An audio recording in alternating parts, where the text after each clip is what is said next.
전쟁에서 승리하려고 하면은 모든 수고와 준비가 다 완벽해도 마지막 실전에서 패배하면은 모든 수고와 준비는 허사로 돌아가고 마는 것입니다.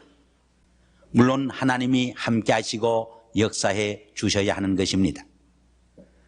저는 이번 630 예수복음 큰 잔치를 계획하고 진행하는 과정에서 하나님이 살아 우리와 역사하심을 많이 보고 체험하게 됩니다. 그동안 여러모로 물심양면으로 온 성도들이 이 일에 동참해 주시고 봉사하고 헌신해 주신 것을 감사드리며 하나님께서 여러분들을 위로해 주시고 격려해 주시고 축복해 주시기를 기원해 마지 않습니다. 참 많은 성도들이 얼마나 열심히 발이 불토록 자기의 시간과 정성과 재물을 아끼지 아니하고 일에 동참하는 것을 보면서 저 자신이 많은 감동과 교훈을 받게 됩니다. 어떤 분들은 2명만 전도해야 되겠다 생각하고 전도해 보니까 다 예수 믿는 사람들이라 그러고 또 거절하기 때문에 얼마나 낙심이 되고 좌절이 되었는지 모른다고 합니다. 그런데 어떤 사람을 찾아갔더니 가지 예수를 믿게 되었는데 교회 가보니까 참 은혜스럽고 좋다고 하면서 나는 전도하지 못하지만 나를 대신해서 열심히 전도해 주어서 감사하다고 100불까지 주더라고 그래요. 거기에서 용기와 힘을 얻어가지고 전도하기 시작을 했는데 지난 금요일까지 52명을 했다고 합니다. 13년 동안 예수를 믿었지만 그동안 한 번도 전도해 보지 못했는데 이번에 52명을 전도해서 초청 대상자 명단에 이름을 적고 교회에 제출하니까 얼마나 기쁘고 즐거운지 자기의 신앙생활에 있어서 금년이 최고의 해라고 춤추면서 눈물이 글썽글썽하면서 감격하고 감사하는 모습을 볼 수가 있었습니다. 어떤 집사님은 초청 대상자 명단에 1000명 이상을 제출해 주신 분도 있습니다. 제가 지난주 광고 시간에 말씀을 드렸습니다만 어떤 장로님은 운전학교를 경영하는데 1년에 수천 명이 그 학교를 지나간다고 합니다. 그분들을 상대로 해서 전도하고 또 초청장을 내고 있습니다. 며칠 전에 제게도 하나 보내주셨어요. 저도 지난해 그 운전학교를 잠깐 다녀왔거든요. 그래서 제가 뭐라고 대답했겠습니까? 꼭 틀림없이 가겠습니다. 그렇게 대답을 했습니다. 혹 어떤 분들은 이렇게 한번 교회에 초청해서 혹 다시 세상으로 돌아간다고 하면은 별 의미가 있는가? 별로 효과가 없는 것이 아닌가? 그런 생각을 하는 분들이 있을런지 모르겠습니다. 그러나 그렇지 않습니다.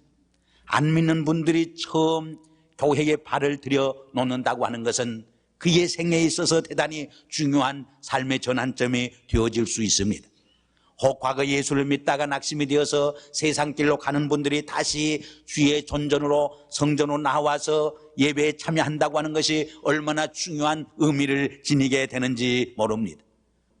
또 교회 생활을 했지만은 구원의 확신과 중생의 체험이 없는 분들이 다시 한번 말씀 안에서 구원의 확신과 중생의 체험을 확인한다고 하는 것은 얼마나 중요한 신앙적 의미를 지니게 되는지 알 수 없는 것입니다. 어떤 분이 이런 실험을 한번 해봤다고 합니다.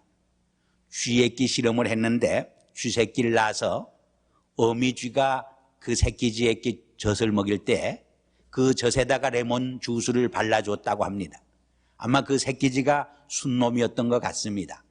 근데 오랜 후에 다 성년이 되어서 장가들 쯤 되어서 7마리의 색시쥐를 쭉 세워놓고 그 중에 한 마리 그 암쥐에다가 색시쥐에다가 레몬 주스를 발라주었다고 합니다. 근데 놀라운 사실은 이 순놈쥐가 그 7마리의 그 색시쥐를 선택할 적에 어느 색시쥐를 선택했느냐? 레몬 주스를 발라놓은 쥐를 선택하더라는 이야기입니다. 오래전에 그 어미쥐를 통해서 레몬 주스 냄새를 빨았던 것은 다 잊혀졌습니다. 망각의 세계로, 무의식의 세계로 사라지고 말았습니다. 그러나 오랜 후에 그것이 작동하게 된 것입니다. 이것은 우리에게 많은 교훈을 던져줍니다. 이것은 우리의 전도 운동에도 적용되는 교훈과 진리가 담겨져 있습니다.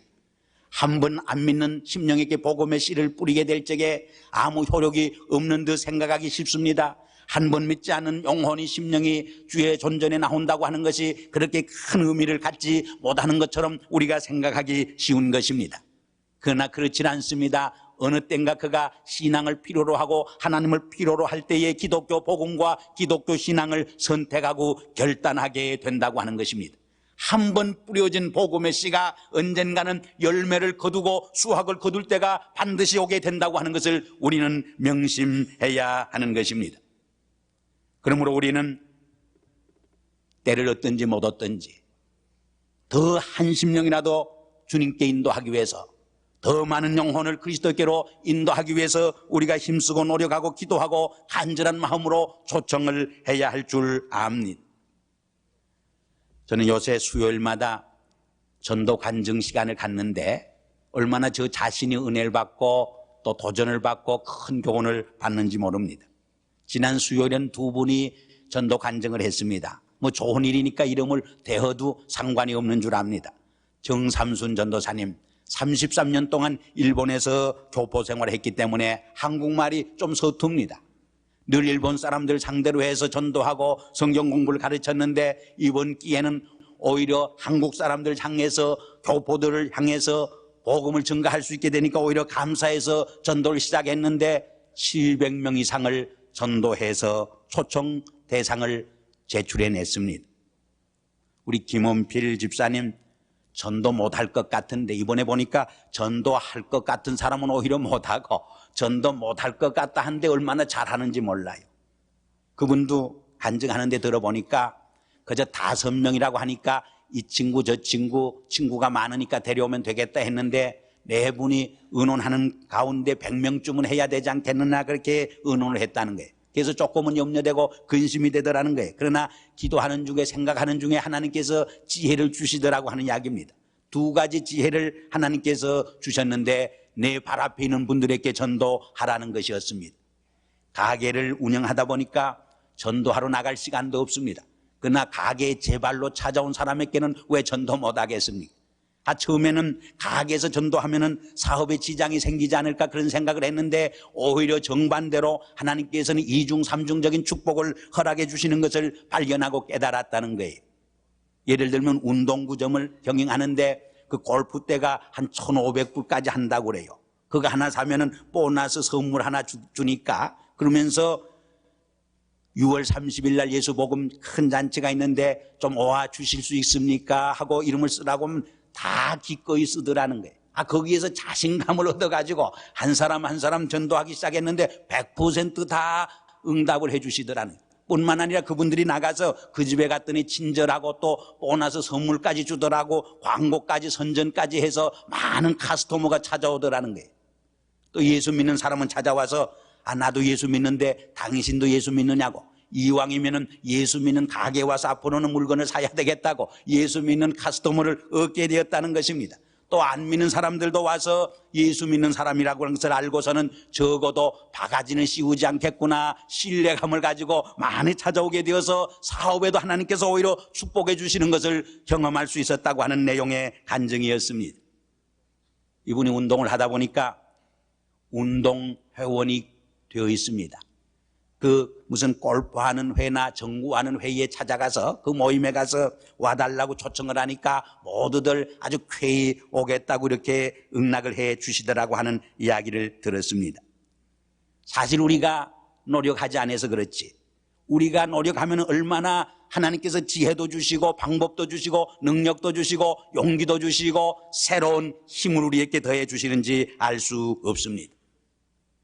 2번째로 오늘 본문에 보면 이렇게 잔치에 초청했지만은 여러 가지 핑계와 구실을 대는 사람들이 있었음을 또한 우리는 발견합니다. 어떤 사람은 밭을 샀으니까 가봐야 되겠다. 어떤 사람은 소를 5마리 샀으니 실험을 해봐야 되겠다. 요새 말로 하면 새 자동차를 샀으니 시운전을 좀 해봐야 되겠다는 핑계죠. 또 어떤 분은 장가 들었으니까 못 오겠다 사양하고 거절합니다. 그때의 주인께서 종을 향하여서 말하기를 저 길거리로 마을로 가서 가난한 자와 병든 자와 또 고통당하고 소외된 자들을 다 불러서 나의 집을 채우라고, 내 집을 채우라고 명령합니다. 그러고도 아직도 빈자리가 있다고 보고했을 적에 길가와 산울가로 가서 강권해서 내 집을 채우라고 명령하는 말씀을 우리는 여기에서 읽을 수 있습니다. 사실 우리가 전도해보면 사양하고 거절하는 분이 많이 있습니다. 제 집사람도 전도를 해보니까 어떤 사람은 목사 욕도 하고, 목사 부인인지 모르고 장로 욕도 하고 크리스찬들을 비판하는 분들이 있더라는 이야기를 듣습니다. 그러나 저는 그 이야기를 통해서 저 자신이 얼마나 많은 교훈을 배우고 깨닫게 되는지 모릅니다. 그러므로 우리는 낙심하지 말고 인내하면서 희망과 새 용기를 가지고 전도할 적에 하나님의 집을 채우게 되는 것입니다. 몇 주일 전에 어떤 전도 세미나에 참여를 했습니다. 코코로스 박사라고 오픈도 처치의 목사인데 이분은 전도에 관해서 깊은 관심을 가지고 책을 한 권 썼습니다. 그분이 그런 말을 하는 것을 제가 들었습니다. 성경을 깊이 읽어보면은 이 전도 대상자에는 똑같은 사람들이 아니고 세 종류의 다른 사람이 있다. 그분이 그런 말을 합니다. 그러므로 예수님께서는 복음서를 읽어보면은 이분들에게 또 다른 세 가지 방법을 어프로치해서 시도해서 그들에게 전도하고 복음을 제시했다고 설명해 주는 말을 들었습니다. 첫 번째 사람이 어떤 사람이냐? religious person, 종교적인 사람들입니다. 이 사람은 하나님을 부인하지 않습니다. 종교에 대해서 어느 정도 많은 지식을 갖고 있습니다. 그럼에도 불구하고 구원의 확신과 중생의 체험이 없는 분들입니다. 이런 분들에게 예수님께서는 어떻게 전도했느냐? confrontation, 대결했습니다. 대표적인 사람이 니고데모입니다. 그가 영생의 도리를 예수님께 찾아 나와서 물었을 적에 거듭나지 않으면 결단코 하늘나라에 들어갈 수 없다고 말했습니다. 그때 어떻게 어머니 뱃속에 들어갔다가 다시 날 수 있습니까? 묻습니다. 그때 물과 성령으로 거듭나지 아니하면 결단코 하나님 나라에 들어갈 수 없다고 복음을 제시합니다. 하나님 나라의 진리를 제시해 주고 있습니다. 두 번째 종류는 intellectual person입니다. 지성적인 사람들입니다. 이런 사람들은 합리적이고 논리적인 이론에 대한 설명을 통해서만 받아들이려고 합니다. 그러므로 이런 사람들에게는 예수님께서 어떻게 전도했느냐? 성경에 보면은 도마가 대표적인 사람이라고 말할 수 있습니다. 예수님이 십자가에 못 박혀 죽으셨던 그 못자국을 내 눈으로 보고 내 손으로 만져보기 전에는 예수 그리스도의 부활의 사건을 내가 믿을 수 없다고 말했습니다. 그때 예수님께서는 그에게 십자가에서 못 박힌 그 못자국을 친히 보여주심으로 설명해 주심으로써 그에게 복음을 증가하고 복음을 제시했던 것을 우리는 성서에서 읽습니다. conceive, 설명해 주심으로 이해할 수 있도록 도와줌으로써. 그러나 우리가 복음을 증가할 적에 아규먼트는 논쟁은 하지 말아야 합니다. 그것은 무익한 것입니다. 오히려 해로운 것입니다. 논쟁을 통해서 영혼을 구원할 길은 없습니다. 어떤 분은 신방 가서 싸우고 돌아오는데 싸우고 돌아오면은 신방 헛한 것입니다. 안 한 것만 갖지 못합니다.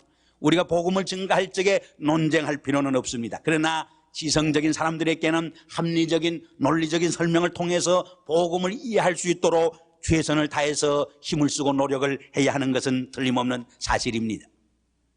세 번째 종류는 병들고 짓눌리고 소외되고 많은 아픔과 고통과 문제의식을 가지고 살아가는 사람들입니다. 그 대표적인 예를 사마리아 우물가의 여인으로 들 수 있습니다. 그는 5번이나 결혼했지만 결혼에 실패했습니다. 그는 그 마을에서 완전히 따돌린 소외된 여성이었습니다. 고독한 인생을 살아가는 여성이었습니다. 많은 상처와 아픔이 그에게는 있었습니다. 이에게 예수님께서 어떻게 어프로치했느냐? cultivate with love, 사랑으로서 친절히 돌봐주고 케어해주고 그에게 사랑의 돌봄을 통해서 복음을 증거하고 제시해 주었던 것을 우리는 알 수 있다고 하는 것입니다. 이 세 가지 C, confront, conceive, 그리고 cultivate, 이 세 가지 방법을 통해서 세 가지 다른 종류의 사람들에게 복음을 제시하고 증거할 적에 더 효과적으로 복음을 증거할 수 있었다고 그는 설명을 했습니다.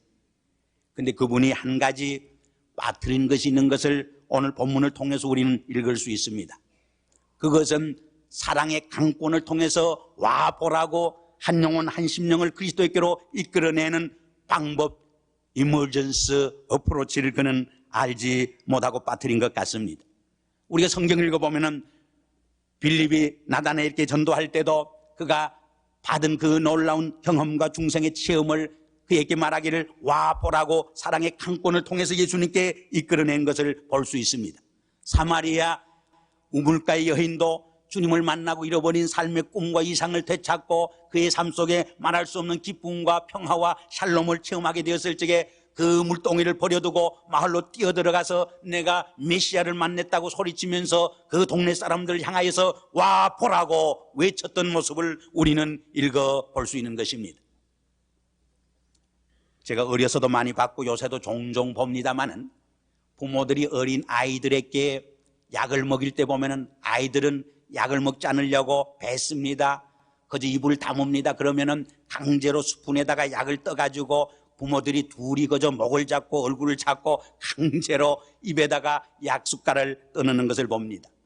그렇게 강권을 통해서도 약을 먹임으로 병을 고치기 위함입니다. 그에게 건강을 회복시켜주기 위함인 것입니다. 우리도 종종 전도 운동에 있어서 그의 영혼을 살리기 위해서 그의 영혼을 구원하기 위해서 이러한 사랑의 강권을 통해서 주님께로 이끌어내야 할 그러한 긴급적인 에머전스 케이스도 있다고 하는 것을 우리는 명심해야 할 것입니다. 우리 주변에 얼마나 많은 영혼들이 심령들이 죽음을 향해서 파멸을 향해서 지금 굴러 떨어져 가고 있습니까? 이러한 상황 속에서 우리는 가끔은 소리쳐서 그 영혼들을 주님께로 이끌어내는 사랑의 강권을 통해서 그리스도에게로 하나님께로 이끌어내야 할 경우도 있다고 하는 것을 우리는 명심해야 할 줄 아는 것입니다. 마지막 세 번째로 여기 보면 하나님의 집이 채워지기 위해서는 종들의 순종과 헌신이 필요했던 것을 우리에게 보여줍니다. 세상의 적은 일도 수고와 헌신 없이 이루어지는 것이 하나도 없습니다. 남들 보기에는 저절로 위대한 사건들이 위대한 역사가 이루어진 것 같지만 결코 그렇지 않습니다. 많은 사람들의 눈물과 땀과 헌신과 희생을 통해서 이루어진 사건임을 우리는 명심하지 않을 수 없습니다. 하물며 생명을 구하고 영혼을 구하는 구령운동과 생명운동에 있어서는 더 말할 것도 없는 것입니다. 물론 순종과 헌신은 우리의 희생과 우리의 땀을 요구하는 것이 사실입니다. 지난 금요일 날 저희 교회가 파송한 소련에서 지금 복음을 증거하고 있는 김재강 목사님께서 오시어서 지난 3개월 동안 어떻게 레닌그라드에 가서 복음을 증거하고 개척교회를 세우게 되는가 하는 간증을 선교복을 해 주었습니다. 처음에는 공항에 떡 내렸는데 한 사람 그저 아는 사람이 있어서 공항에 나와주기로 했는데 나와주지 않고 아무도 반겨주는 사람이 없을 때에 얼마나 답답한지 하나님 앞에 그저 간절히 기도밖에 나오는 것이 없더라고 그래요. 심지어는 잘 곳이 없어서 기차 대합실에서 알코올 중독자와 그리고 마약 중독자와 하룻밤을 쉬기도 했다고 하는 것입니다. 이렇게 참 말도 다르고 문화도 다르고 어떻게 어프로치 해야 할지 모르는 저는 그러한 상황 속에서도 하나님께서 함께 할 적에 지금은 300명 이상 매주 모이게 된다고 하는 놀라운 보고를 우리가 들을 수 있었습니다. 얼마나 많은 젊은이들이 세례를 받겠다고 오는지 그냥 세례를 줄 수 없어서 매일 저녁 80명 이상 세례를 주기 위해서 성경 공부를 하고 있다고 하는 말을 저희들이 들었습니다. 저는 그 선교 보고와 간증 말씀을 들으면서 저 자신이 얼마나 부끄러웠는지 모릅니다. 오늘 우리가 살고 있는 미국 북미 땅의 현실은 얼마나 편안하고 조건과 환경과 여건이 좋습니까? 그럼에도 불구하고 우리가 나태하고 게을러서 죽어가는 영혼을 구원하기 위해서 얼마나 주님의 복음 사업에 열심히 동참하고 헌신하고 있는가 하는 질문을 저 자신을 향해서 던져보지 않을 수 없었던 것입니다. 결국 하나님은 어떤 인물을 통해서 하나님의 새 역사와 새 일을 이루어 가시게 되느냐? 순종하고 헌신하는 일꾼을 통해서 하나님의 새 역사를 이루고 하나님의 새 일을 이루어 가시는 것을 우리는 봅니다.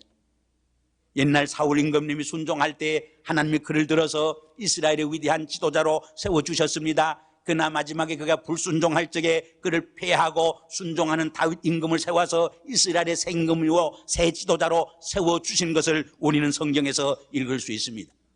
아브라함은 100세에 얻은 이삭마저 하나님 앞에 순종하면서 바칠 수 있었을 적에 그의 순종의 믿음을 보시고 그로 하여금 오고 오는 세대 속에서 믿음의 아버지로 믿음의 조상으로 세워서 모든 민족의 복의 근원이 되게 하신 것을 우리는 알고 있습니다. 모든 일에는 때와 기회가 있습니다. 전도서 기자는 말합니다.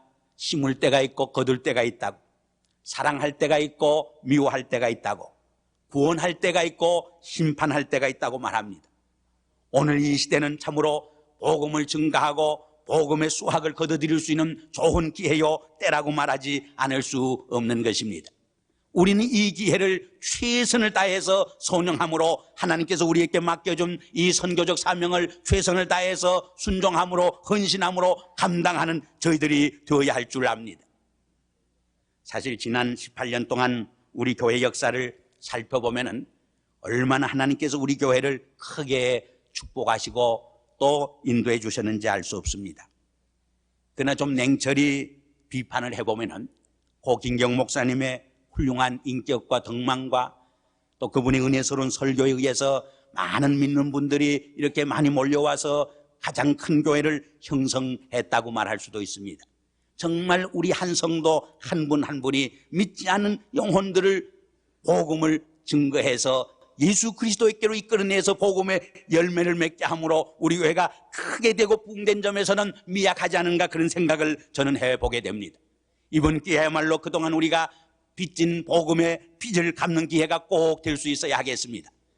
많은 죽어가는 영혼을 주님께로 인도함으로 하나님을 기쁘게 하고 영화롭게 하고 우리 교회가 부흥하고 성장할 뿐만 아니라 모든 교회들이 부흥하고 성장하며 하나님 나라가 확장되게 해야 할 것입니다.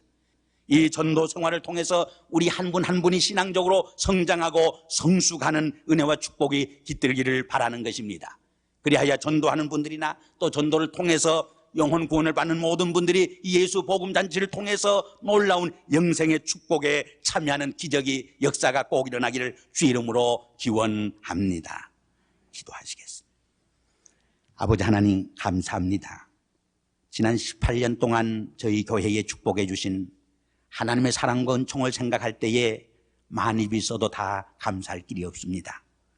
우리에게 이렇게 귀한 새 성전을 주시고 축복해 주시면 세계 선교를 위한 우리의 사명을 감당하시기 위하며 죽어가는 많은 이웃의 영혼을 주님께로 이끌어내시기 위한 하나님의 섭리와 뜻 때문에 우리를 축복하시고 이끌어 주신 줄 압니다.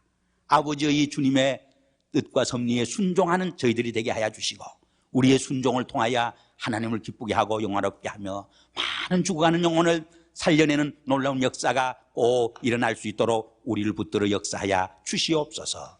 예수 그리스도 이름으로 감사하며 기도드리옵나이다. 아멘.